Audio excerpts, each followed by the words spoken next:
Hello. Hi, how are you? What's up? How's life? How's everything? So, I have decided to do a couple of tag videos that are floating around. Um, I should have had these actually pulled up already, right? Um, one of them is like top 5 decks you can't live without. Of course, you know what it is already. There's a title to the video. Doesn't matter if I don't know what it is right now. You already know. Let's see. Let's do the top 5 decks I can't live without. So, um, first of all, I don't own a ton of decks. Okay. 7, 8, 9, 10, 11, 12. I own 12 decks right now. So top 5 is almost half of them. So let's talk about them and why I chose each one. So I'm just kind of do top 5, not necessarily 5 I can't live without. Um,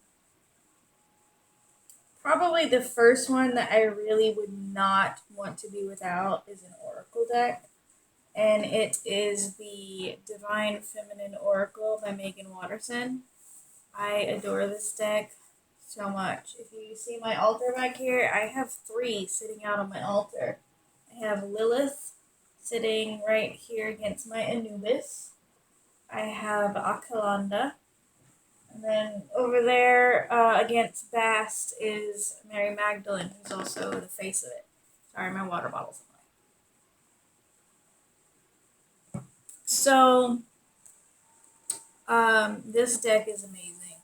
It's amazing. The book allows you to learn so much about these um, versions of the divine feminine, and it's amazing.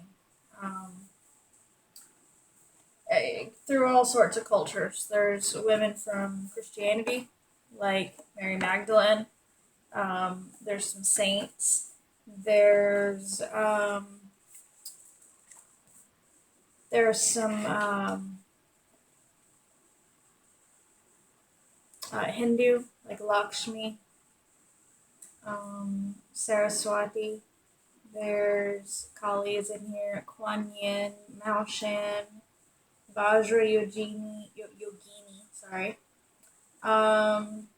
Amaterasu, White Buffalo Calf Woman, Isis, Sekhmet, Hestia, Ariadne, Diana, Freya, Inanna. So many. So many wonderful depictions of divine feminine. And each one has such a good description. The book is very well done in terms of letting you know kind of the story behind each of these women. Um, so I adore this deck. Um, the inside of the box. This is what the back of the cards look like too. So that would be the first one from my collection that I would not want to live without. Um, One of my favorites from my collection that's quite unique is the Neon Moon Tarot. The creator of this deck is Pixel Occult on Instagram. Um, I've been following him for a little while. I backed this on Kickstarter.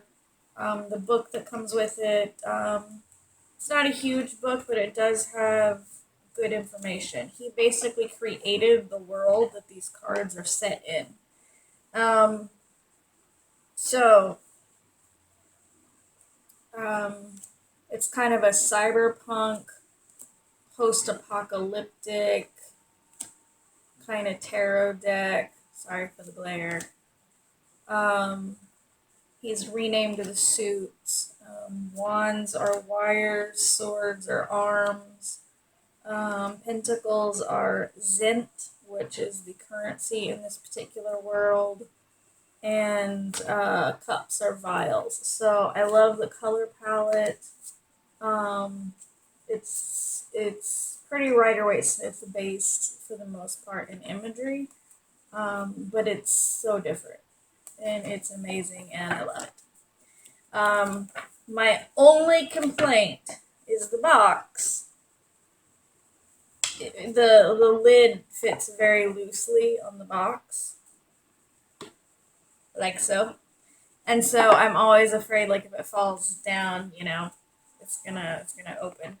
Like the Divine Feminine Oracle, like you have to kind of work to get the lid off of it, right?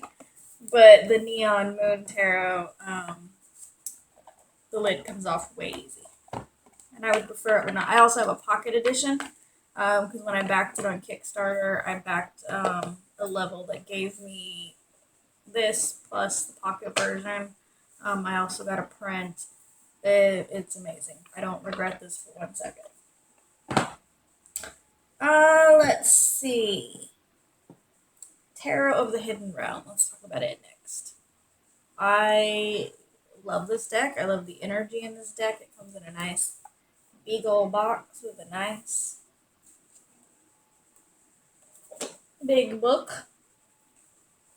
There's the cards. These cards tend to focus on like faces for the most part.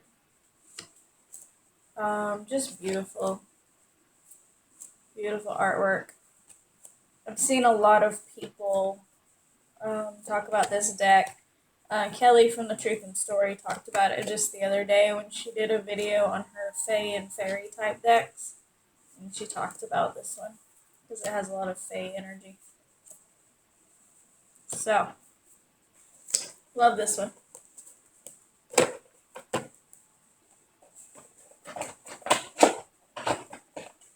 Hang on, I don't have a lot of space to work with. Hi again. Alright, for you that was just a second. For me it was like 5 minutes. Okay, so the last two decks I'm going to talk about. One is my very first deck. I don't keep it in its box anymore because its box was very large, larger than the Tarot of the Hidden Realms, and flimsy.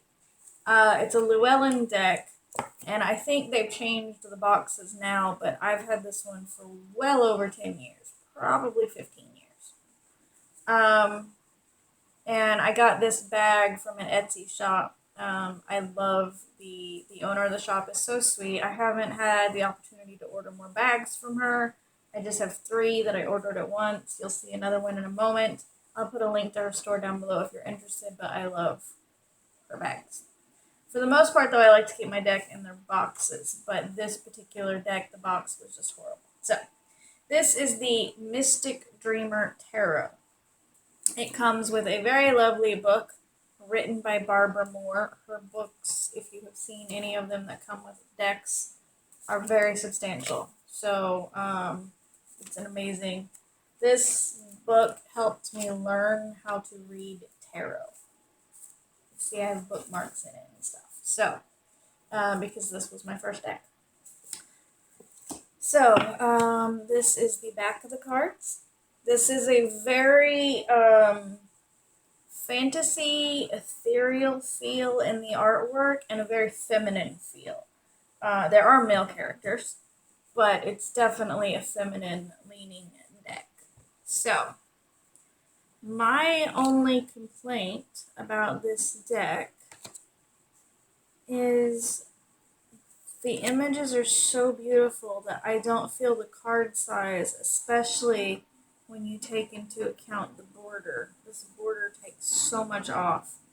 A borderless edition of this would be, just magical. Look at this fool. I adore her so much. The Magician, I believe, is kind of androgynous. Could go either way. But most of the characters are female.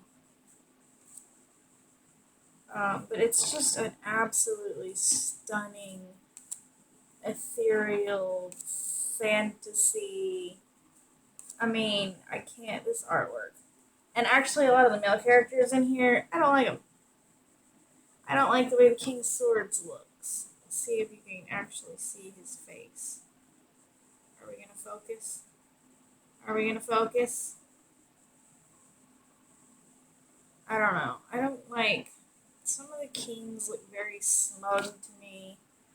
Because the kings are all male. And the Hierophant, oh, I hate the Hierophant in this deck. It's probably a good reason that I don't get along with the Hierophant card at all. It's because I don't like it in this deck. So, oh, and there's a moon in every card. So, like this card, it's here. This is the Hermit. I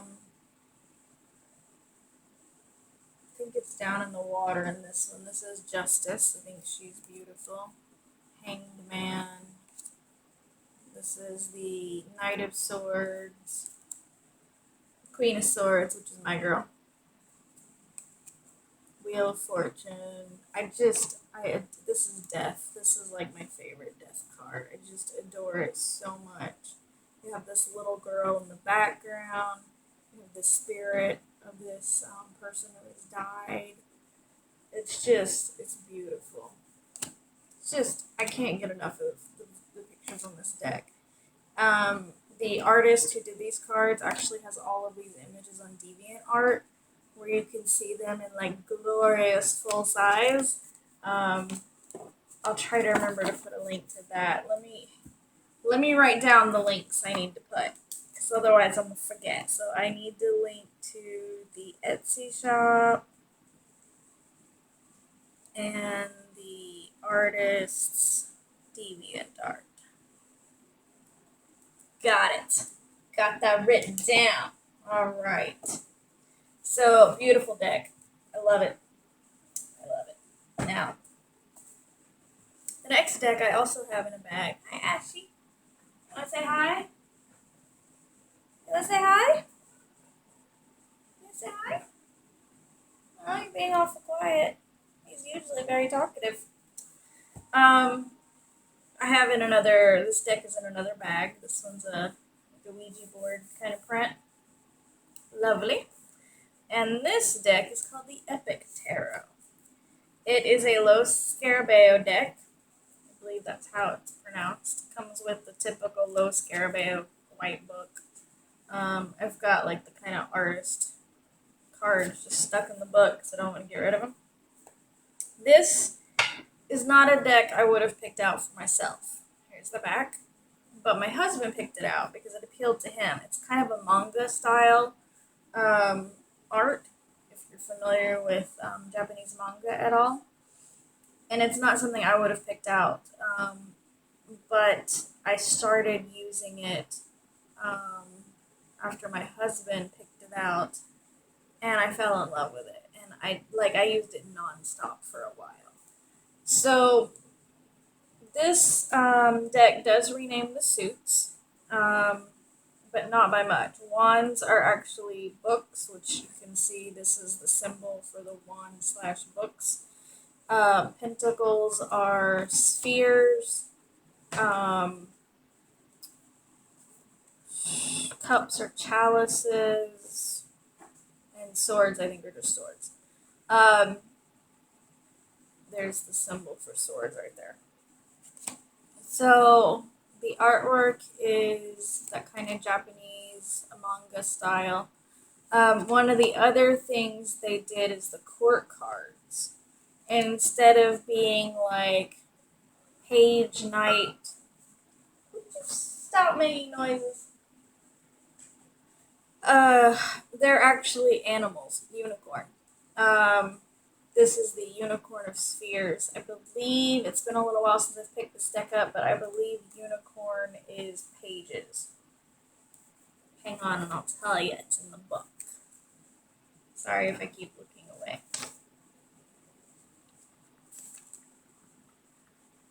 Okay, so yes, the page or knave is a unicorn. The knight is griffin. The queen is a phoenix, and the kings are dragons. So, there is one of the unicorns. So it's a beautiful deck. Here's the Ace of Spears or Ace of Pentacles. This is the Magician, which is completely different than a traditional magician. This is the Hierophant. I like him. So it's very different. And I love that it's different. This is Death. This is the Sun. So it's just, this is the World, actually. And you can see she has like a unicorn, a griffin, a dragon, and a phoenix around her for the courts. So, what are you doing? What are you doing? Did you move on? Anyway, so I love this deck because it gives me a whole different type of feel. I get different emotions off of this. Is the Eight of Swords. So, the Eight of Swords traditionally depicts like a woman, say, surrounded by 8 swords, maybe blindfolded, maybe hands tied, and it's generally talking about being in a prison of your own making kind of thing. This is completely different. I mean, this woman is tied up, like, it makes me think of, like, old, like, how the old ancient Greek myths where, like, a woman is tied up to be an offering for a kraken or, something like that. So you have this creature, and you see he has a sword sticking in him. He's bleeding, but he's also holding a flower. So this speaks more to maybe there's another way to handle it. Maybe swords are not the correct way to handle this battle, So anyway, I adore these. I adore these. I adore this deck. It's amazing. Highly recommend. Highly recommend. I did and still do a little bit use the little white book because it's such different imagery than I'm used to. And so I use it sometimes to kind of help me get a feel for what the image, kind of what the artist meant to convey. So that's my 5. I am going to give an honorable mention, though, to the Accurate AF Tarot. This is the most recent deck I have acquired. I do need to do a video on it. I have issues with it. And like how the box is not printed quite right. What is happening there? Oh, that was weird. Woo! The screen did something weird. Anyway, but this deck calls to me. Even though I have a lot of issues with it, it calls to me. So it's a round deck. They're working on a second version of it now, which is going to have completely different artwork. I don't know if the first edition is even available anymore, but this is the first edition. So, I have my issues with this deck, but something about it just calls me. I never thought I'd want a circular deck, but I'm finding I love that. I haven't had it very long, so it's hard to say if it's a favorite. I just know I pull this deck out a lot. So, alright. That's it. So thank you so much for watching. I appreciate you taking time out of your day to be with me. I'm going to film another video now. I'm going to film another tag video. So you're going to see 2 videos in a row where I look the same. Deal with it.